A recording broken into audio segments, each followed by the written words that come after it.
Item ಯಾವುದೇ ಇರಲಿ try ಮಾಡಿ ಆಚಿ ಚಿಕನ್ ಮಸಾಲಾ. ಆಚಿ ಚಿಕನ್ ಮಸಾಲಾ. ರಾಜು ಅವರೇ, ಈಗ ನಾನು ಹೇಳಿದ್ನಲ್ಲ ಆರಂಭದಲ್ಲಿ, ಜನರಿಗೆ ಹಿಂಗೆ ಹೇಳ್ಬಿಟ್ಟು ಏನಂತಾರೆ ಅಂದರೆ, ರೀ ಬೆಳಗ್ಗೆ ಆದರೆ ಸಾಕು ನೀವು ಬರೀ ಅದು ಬಿಟ್ಟು ತಿನ್ಬಿಡಿ ಇದು ತಿನ್ಬಿಡಿ ಅಂತಿರಲ್ರಿ, ಮತ್ತೆ ಇನ್ನೇನ್ರಿ ತಿನ್ನೋದು ಅಂತ ಪ್ರಶ್ನೆ ಮಾಡ್ತಾರೆ. ಬಟ್ ನಾನು ಹೇಳಿದೆ, ನನ್ನ ವೃತ್ತಿ ಧರ್ಮ ಏನಿದೆ ಅದನ್ನು ಹೇಳೋದು, ಎಚ್ಚರಿಸೋದು ನಮ್ಮ ಅಗತ್ಯ ಅಂತ.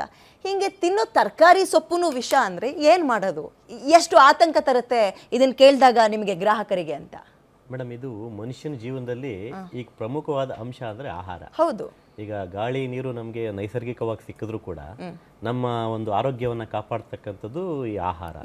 ಈ ಆಹಾರದ ದೃಷ್ಟಿನಲ್ಲಿ ನಾವು ತಗೊಂಡಾಗ ಇವತ್ತು ನೋಡ್ತಾ ಇರ್ಬೋದು, ಪ್ರತಿನಿತ್ಯ ನಾವು ಒಂದಲ್ಲ ಒಂದು ರೀತಿಯ ಆಹಾರದ ಸೇವನೆಯನ್ನು ನಾವು ಮಾಡಲೇಬೇಕು. ನಮ್ಮ ಜೀವನವನ್ನು ನಾವು ಉಳಿಸ್ಕೊಳ್ಬೇಕು ಅಂದರೆ ಆಹಾರ ಸೇವನೆ ಬಹಳ ಮುಖ್ಯ. ಇವತ್ತೇನಾಗ್ತಾ ಇದೆ, ಈ ಒಂದು ಏನು ರಸಗೊಬ್ಬರಗಳು ಈ ಒಂದು ಬೆಳೀತಕ್ಕಂಥ ವ್ಯವಸ್ಥೆನಲ್ಲೇ ಅಲ್ಲೇ ದೋಷಪೂರಿತವಾಗಿ ಕಾಣ್ತಾ ಇದೆ. ಹಿಂದೆ ನೋಡಿ, ಎಷ್ಟು ಜನ ಅನೇಕ ನಮ್ಮ ಹಿರಿಯರೆಲ್ಲ 100 ಮೇಲೆ ದಾಟಿ ಬದುಕಿರುವಂಥವ್ರು ಇದ್ದಾರೆ, ಇವತ್ತಿಗೂ ಕೂಡ ಇದ್ದಾರೆ. ಆದರೆ ಇವತ್ತು ಒಬ್ಬ ಮನುಷ್ಯನ ಆಯಸ್ಸು ಬರೀ 60 ವರ್ಷ ಅಂತ ಒಂದು ಮಾನದಂಡವನ್ನು ಮಾಡಿದ್ದಾರೆ. ಕಾರಣ ಏನು ಅಂದರೆ, ಈ ಒಂದು ವಿಷಪೂರಿತವಾದ ಆಹಾರ ಮನುಷ್ಯನ ದೇಹಕ್ಕೆ ಸೇರ್ತಾ ಇದೆ. ದೇಹಕ್ಕೆ ಸೇರಿದಾಗ ಏನಾಗುತ್ತೆ, ಮನುಷ್ಯನ ಆರೋಗ್ಯ ಹದಗೆಡುತ್ತೆ. ಆ ಮುಖಾಂತರ ಅವರು ಆ ಜೀವಿತಾವಧಿಯಲ್ಲಿ ಬೇಗ ಒಂದು ಸಾವನ್ನ ಸಂಭವಿಸೋಕ್ಕಂಥ ಒಂದು ಪ್ರಮೇಯ ಎದುರು ಬರುತ್ತೆ. ಆದರೆ ಪ್ರಮುಖವಾಗಿ ನಾವು ಕೇಳೋದಿಷ್ಟೇ, ಏನು ಹಿಂದೆ ಕಾಲದಲ್ಲಿ ಈ ಆಹಾರ ಪದ್ಧತಿ ಅಂದರೆ ಈ ತರಕಾರಿ ಇರ್ಬೋದು, ಬೆಳೆಯುವ ಪದ್ಧತಿ ಇತ್ತು. ಅದನ್ನು ಬೆಳೀತಕ್ಕಂಥ ವ್ಯವಸ್ಥೆನಲ್ಲೇ ನೋಡ್ಬೋದು ನಾವು. ಹಿಂದೆ ಬೆಳೀತಾ ಇತ್ತಂಥ ವ್ಯವಸ್ಥೆ ಏನು ಅಂದರೆ, ಈ ಹಸುವಿನಿಂದ ಬರ್ತಕ್ಕಂಥ, ಈ ಎಮ್ಮೆಯಿಂದ ಬರ್ತಕ್ಕಂಥ ಗೊಬ್ಬರ ಬಹಳ ಒಳ್ಳೆಯ ಒಂದು ಗೊಬ್ಬರವನ್ನ ಆ ಒಂದು ಭೂಮಿ ಏನು ಸಿಂಪಡಿಸ್ತಾ ಇದ್ರು, ಆ ಮುಖಾಂತರ ಒಂದು ಬೆಳೆಗಳನ್ನ ತೆಗಿತಾ ಇದ್ರು. ಆದ್ರೆ ಈಗ ಆ ತರ ಆಗಿಲ್ಲ, ಎಲ್ಲ ಬೆಳೆಯುವ ಪದ್ಧತಿ ಚೇಂಜ್ ಕೆಮಿಕಲ್ ಪೂರಿತ. ರಾಜು ಅವರೇ, ಒಂದು ಪ್ರಶ್ನೆ ಕೇಳಲ್ಲ? ಸರಿ, ಬೆಂಗಳೂರಿನಲ್ಲಿ ನೀವು ಗಮನಿಸಿರೋ ಹಾಗೆ ಮಾರ್ಕೆಟಿಗೆ ಹೋಗ್ತೀರಿ, ತುಂಬಾ ಅದ್ಭುತವಾಗಿರೋ ಟೊಮೆಟೊ ಹಣ್ಣುಗಳ ರಾಶಿನೇ ಇರುತ್ತೆ. ಬಟ್ ಸ್ಟಿಲ್ ನೀವು ಕಣ್ಣು ಮುಚ್ಕೊಂಡು ತಗೊಳಲ್ಲ, ಅದ್ರಲ್ಲೂ ಆರಿಸಿ ತಗೊಳ್ತೀರಿ ಚೆನ್ನಾಗಿರೋ ಹಣ್ಣಲ್ಲಿ. ಏನು ಹುಡುಕ್ತೀರಿ? ಶೈನಿಂಗ್ ಇದೆಯಾ, ಸೈಜ್ ಇದೆಯಾ, ಬಣ್ಣ ಇದೆಯಾ ಅಂತ. ಅದನ್ನೆಲ್ಲ ದನದ ಗೊಬ್ಬರದಲ್ಲಿ ಈಗಲೂ ಕೊಡಕ್ ಆಗುತ್ತೆ ರೈತರಿಗೆ ಅಂತ ಅನ್ಸುತ್ತೆ ನಿಮ್ಗೆ? ಖಂಡಿತ ಇಲ್ಲ ಮೇಡಮ್. ನ್ಯಾಚುರಲ್ ಆಗಿ ಬೆಳೆದಿರ್ತಕ್ಕಂಥ ಅಡ್ಡದಾರಿಗೆ ಎಳಿತಾ ಇರೋದು ಯಾರು? ನಾವುಗಳೇ. ಅವ್ರು ಬೆಳೆದಿರೋದನ್ನ ನಾವು ತಗೊಳ್ಳಲ್ಲ ಅಂದ್ಮೇಲೆ ನಮಗೆ ಹೆಂಗ್ ಬೇಕೋ ಅವ್ರು ಬೆಳೆಯೋಕ್ ಶುರು ಮಾಡ್ತಾ ಇದ್ದಾರೆ. ನಾವು ರೈತರಿಗೆ ಟಾರ್ಗೆಟ್ ಮಾಡೋದು ತಪ್ಪಾಗುತ್ತೆ. ಮಣ್ಣಿನ ಗುಣಮಟ್ಟ ಹಾಳಾಗ್ತದೆ. ಕಾರಣ ಡೆಫಿನೆಟ್ಲಿ ಎಸ್. ಈಗ ನಮ್ಮ ಮನೇಲಿ ಶುಂಠಿ ಹಾಕಿದಾಗ ನಾನು ಅಬ್ಸರ್ವ್ ಮಾಡಿದ್ದೀನಿ, ಒಂದು ಸಲ ಗದ್ದೆಗೆ ಶುಂಠಿ ಹಾಕಿದ್ರೆ ಡಾಕ್ಟ್ರೆ 5 ವರ್ಷ ಆ ಗದ್ದೆಗೆ ಮತ್ತೆ ಶುಂಠಿ ಹಾಕಕ್ಕಾಗಲ್ಲ. ಕಾರಣ ಆ ಪ್ರಮಾಣದಲ್ಲಿ ಔಷಧಿಯನ್ನ ಸಿಂಪಡಿಸಿ ಮಣ್ಣಿನ ಸತ್ವ ಅನ್ನೋದೇ ಹಾಳಾಗೋಗಿರುತ್ತೆ. ಇನ್ನು 5 ವರ್ಷ ಅಲ್ಲಿ ಶುಂಠಿ ಹಾಕಕ್ಕಾಗಲ್ಲ. ಆ ಪ್ರಮಾಣದಲ್ಲಿ ನಾನು ಜಸ್ಟ್ ಎಕ್ಸಾಂಪಲ್ ಕೊಟ್ಟಿದ್ದು, ಶುಂಠಿ, ದಾಳಿಂಬೆ ಇವೆಲ್ಲ ಹೆಚ್ಚಿನದಾಗಿ ಕೆಮಿಕಲ್ ಅನ್ನ ಹಾಕ್ತಾರೆ ಅಂದಾಗ. ಮತ್ತೆ ನೀವು ಕೇಳ್ತೀರಿ, ಹಳೆ ಪದ್ಧತಿಗೆ ಹೋಗ್ಬೇಕು ನಮ್ಮ ರೈತರು, ದನದ ಸಗಣಿಯಲ್ಲಿ ಗೊಬ್ಬರ ಮಾಡ್ಕೊಂಡು ಕೋಳಿ ಗೊಬ್ಬರದಲ್ಲಿ ತರಕಾರಿ ಬೆಳಿಬೇಕು. ಯಾರು ತಗೊಳ್ತಾರೆ ಸರ್? ನಾವು ಕೇಳೋದೊಂದು, ಅವ್ರು ಬೆಳೆಯೋದು ಇನ್ನೊಂದು. ಅಂದ್ರೆ ಈಗ ಈ ಹಣಕಾಸಿನ ವಿಚಾರದಲ್ಲಿ ರ್ಯಾಟ್ ರೇಸಿಗೆ ಬಿದ್ದುಬಿಟ್ಟಿದ್ವಿ ನಾವು. ಬಿಸ್ನೆಸ್, ದುಡ್ಡು. ರೈತರಿಗೂ ಹಂಗೆ ಬೇಕಲ್ಲ, ಏನಾದರೂ ಹಣಕ್ಕೊಂದು ದಾರಿ ಬೇಕಲ್ಲ. ಅವ್ರು ಬೆಳೆದಿರೋದು ನಾವು ತಗೊಳ್ಳಲ್ಲ ಅಂದಾಗ ನಮಗೆ ಬೇಕಾಗಿರೋದು ಬೆಳೆಯಕ್ ಮುಂದಕ್ಕೆ ಹೋಗ್ತಾರೆ. ಮತ್ತೆ ನೀವು ಹೆಂಗೆ ಹೇಳ್ತೀರಿ ಹಂಗೆ ಬೆಳಿಬೇಕು ಅಂತ? ಅಂದ್ರೆ ಪೂರೈಕೆ ಕೂಡ ಇವತ್ತು ಹಾಗೆ ಇದೆ. ಅಂದ್ರೆ ಹಿಂದೆ ಜನಸಂಖ್ಯೆ ಕಡಿಮೆ ಇತ್ತು, ಆಗ ರೈತರು ಕೂಡ ಬೆಳೆದಂತ ಬೆಳೆಯನ್ನ ಸಮರ್ಪಕವಾಗಿ ಅದು ಒಂದು ರೇಂಜಲ್ಲಿ ಬೆಳೀತಾ ಇದ್ರು, ಮತ್ತೆ ಅವ್ರ ಪೂರೈಕೆ ಕೂಡ ಹಾಗೆ ಆಗ್ತಾ ಇತ್ತು. ಆದ್ರೆ ಈಗ ಬೆಂಗಳೂರಿನ ಜನಸಂಖ್ಯೆಗೆ ಹೋಲಿಸ್ಕೊಂಡಾಗ ಎಷ್ಟು ನೀವು ಹೊರಗಡೆಯಿಂದ ಇರ್ಬೋದು, ಇಲ್ಲೇ ಬೆಳೆದಿದ್ದಿರ್ಬೋದು, ಎಲ್ಲವನ್ನು ತರಿಸಿದ್ರು ಕೂಡ ಅದು ಸಾಕಾಗಲ್ಲ. ಆ ಒಂದು ಪ್ರಮೇಯ ಏನಾಗುತ್ತೆ, ಇವತ್ತು ರೈತ ಈ ನೋಡಿ 6 ತಿಂಗಳು ಮೊದಲು ಭತ್ತ, ನಾವು ಕೂಡ ಮಂಡ್ಯದಲ್ಲಿ ಒಂದು ಭತ್ತವನ್ನು ಬೆಳೀತಕ್ಕಂಥವ್ರೆ. ಮೊದಲು ಒಂದು ಬೆಳೆ ಬೆಳಿಬೇಕು ಅಂದ್ರೆ ನಮಗೆ ಕನಿಷ್ಠ ಪಕ್ಷ 4 5 ತಿಂಗಳು ಒಂದು ಭತ್ತಕ್ಕೆ ಬೇಕು ಟೈಮ್. ಇವತ್ತು ನೀವು ಹೋಗಿ ವರ್ಷಕ್ಕೆ 3 ಬೆಳೆ ಬೆಳೀತಕ್ಕಂಥ ವ್ಯವಸ್ಥೆ ಇವತ್ತು ಕಾಣ್ತಾ ಇದೀವಿ ನಾವು. ಯಾಕೆಂದ್ರೆ ಮನುಷ್ಯ ಅಷ್ಟು ಫಾಸ್ಟ್, ಇವತ್ತು ವೇಗದ ಹಿಂದೆ ಮನುಷ್ಯ ಹೋಗ್ತಾ ಇದ್ದಾರೆ. ಹೈಬ್ರಿಡ್ ತಳಿ. ಹೌದು, ಯಾಕಂದ್ರೆ ಆ ಮುಖಾಂತರ ಹೋದ್ರೆ ಇಷ್ಟು ಜನಕ್ಕೆ ಒಂದು ಪೂರೈಕೆಯನ್ನು ಮಾಡ್ತಕ್ಕಂಥ ವ್ಯವಸ್ಥೆ ರೈತರಿಗಾಗೋದು. ಹಾಗನ್ಬಿಟ್ಟು ನಾವು ರೈತರನ್ನ ತಪ್ಪು ಅಂತ ಹೇಳಲಿಕ್ಕೆ ಹೋಗಲ್ಲ. ಅವರು ನೀವು ಹೇಳಿದಾಗೆ ಒಂದು ದುಡ್ಡಿನ ಒಂದು ನೋಡ್ಲೇಬೇಕಾಗುತ್ತೆ. ಕುಟುಂಬಕ್ಕೆ ಈಗ ಒಂದು ಜೀವನ ಮಾಡಬೇಕು ಅಂದ್ರೆ ದುಡ್ಡಿನ ಅವಶ್ಯಕತೆ ಇದ್ದೇ ಇದೆ. ಹಾಗಾದಾಗ ಏನಾಗುತ್ತೆ, ಒಂದು ರೀತಿನಲ್ಲಿ ನಾವು ಕೂಡ ಇದ್ರ ಹಿಂದೆ ಬಿದ್ದು ನಾವು ನಮ್ಮ ಆರೋಗ್ಯವನ್ನು ನಾವೇ ಕೆಡಿಸ್ತಕ್ಕಂಥ ರೀತಿಯಲ್ಲಿ ನಾವು ಕೂಡ ಪಾಲ್ದಾರರಾಗಿದ್ದೀವಿ. ಅದ್ರ ಬಗ್ಗೆ ನಾವು 2 ಮಾತಿಲ್ಲ ಮಾತಾಡೋ ವಿಚಾರದಲ್ಲಿ. ಆದ್ರೆ ನಾವು ಹೇಳೋದಿಷ್ಟೇ, ಏನು ಸಮರ್ಪಕವಾಗಿ ಇವತ್ತು ಪೂರೈಕೆ ಆಗ್ತಾ ಇದೆ ರೈತನಿಗೆ ಕೊಡ್ತಕ್ಕಂಥ ರಸಗೊಬ್ಬರ ಇರ್ಬೋದು, ಇಂಥದನ್ನ ಸರ್ಕಾರಗಳು ಮಾನದಂಡವನ್ನ ಪರಿಶೀಲನೆ ಮಾಡಿ, ಅಂದ್ರೆ ಅಲ್ಲಿ ಏನು ಪೂರೈಕೆ ಆಗ್ತಿದೆ ಅದರದ್ದು ಒಂದು ಮಣ್ಣಿನ ಸತ್ವ ಇರ್ಬೋದು, ಮತ್ತೆ ಪೂರೈಕೆ ಇರ್ಬೋದು, ಈ ಒಂದು ರಸಗೊಬ್ಬರಗಳನ್ನ ಈ ಪೂರ್ಣವಾಗಿ ಅದನ್ನ ಪರಿಶೀಲಿಸಿ ಸಮರ್ಪಕವಾಗಿ ರೈತನಿಗೆ ನೀಡಿದಾಗ ಮಾತ್ರ ಆ ಒಂದು ಬೆಳೆ ಬೆಳೆಯುತ್ತೆ. ಈಗಾಗಲೇ ಡಾಕ್ಟರ್ ಪೇಮಾ ಮೇಡಮ್ ತುಂಬಾ ಒಳ್ಳೆ ಮಾತನ್ನ ಹೇಳಿದ್ರು. ಮನುಷ್ಯನ ಆರೋಗ್ಯ ಯಾವ ರೀತಿ ಕೆಡ್ತಾ ಇದೆ ಅನ್ನೋದು ತುಂಬಾ ಒಳ್ಳೆ ರೀತಿಯಲ್ಲಿ ಮೇಡಮ್ ಮಾತಾಡಿದ್ದಾರೆ. ನಾವು ನಮ್ಮ ಆರೋಗ್ಯವನ್ನ ಕಾಪಾಡ್ಕೊಳ್ಬೇಕು ಅಂದ್ರೆ ಒಳ್ಳೆಯ ಆಹಾರವನ್ನ ಸೇವನೆ ಮಾಡಬೇಕು. ಒಳ್ಳೆಯ ಆಹಾರವನ್ನ ಸೇವನೆ ಮಾಡಬೇಕು ಅಂದ್ರೆ ಸ್ವಲ್ಪ ತಡಿಬೇಕಾಗ್ತದೆ. ಆದ್ರೆ ತಡೆಯುವಂತ ವ್ಯವಸ್ಥೆ ಇವತ್ತಿಲ್ಲ ಬೆಂಗಳೂರಿನಲ್ಲಿ.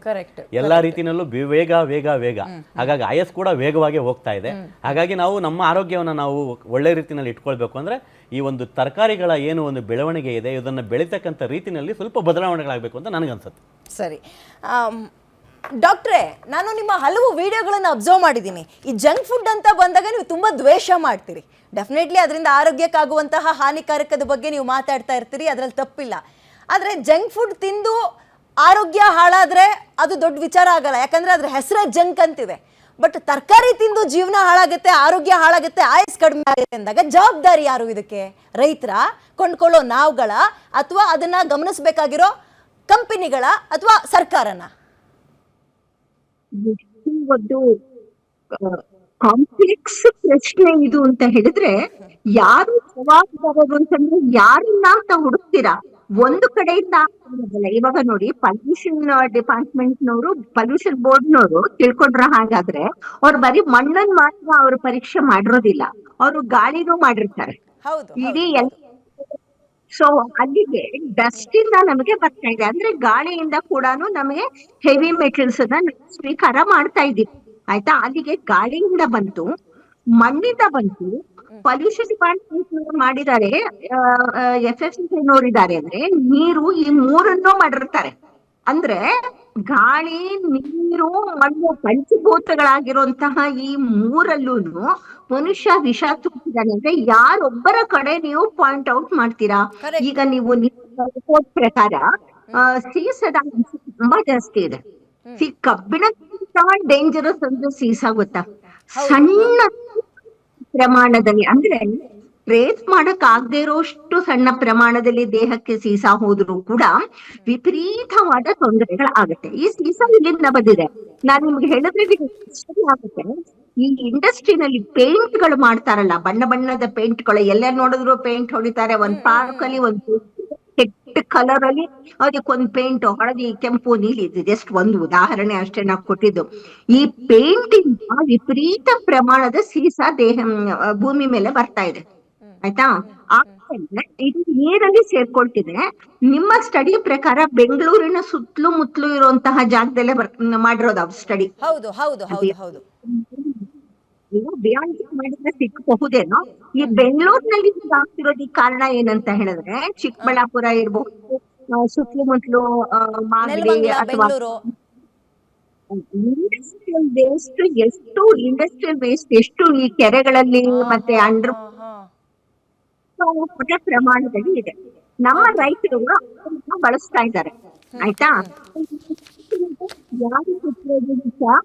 ಇಂಡಸ್ಟ್ರಿಯಿಂದ ಬಂದಿರೋದು ವಿಷ. ಆಯ್ತಾ?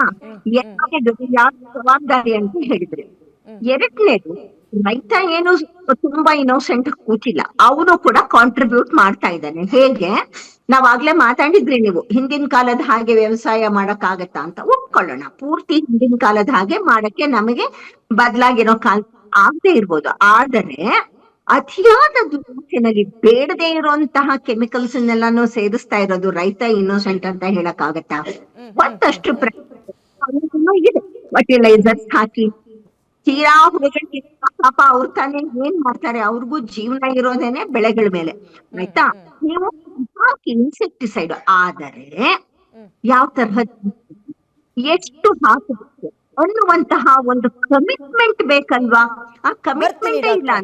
ಡಾಕ್ಟರ್, ಅದೇ ಅನ್ನದಾತರು ಈ ಪ್ರಮಾಣದಲ್ಲಿ ಬಿಸ್ನೆಸ್ ಗಿಳಿದು ಬಿಟ್ರೆ ಅದು ಹೆಂಗೆ ಅಂತ ನೀವು ಪ್ರಶ್ನೆ ಕೇಳ್ತಾ ಇದ್ರಿ. ಡೆಫಿನೆಟ್ಲಿ ನಿಮ್ಮೂರಿನಿಂದ ವಿಶ್ವ ಮಟ್ಟದವರೆಗೆ ರಾಜಕೀಯ, ಸಿನಿಮಾ, ಸ್ಪೋರ್ಟ್ಸ್ ಯಾವ ಸುದ್ದಿಯೂ ಮಿಸ್ ಆಗಲ್ಲ. ಬರೀ ಸುದ್ದಿಯಷ್ಟೇ ಅಲ್ಲ, ಜೊತೆಯಲ್ಲೇ ಇರುತ್ತೆ ವಿಶ್ಲೇಷಣೆ.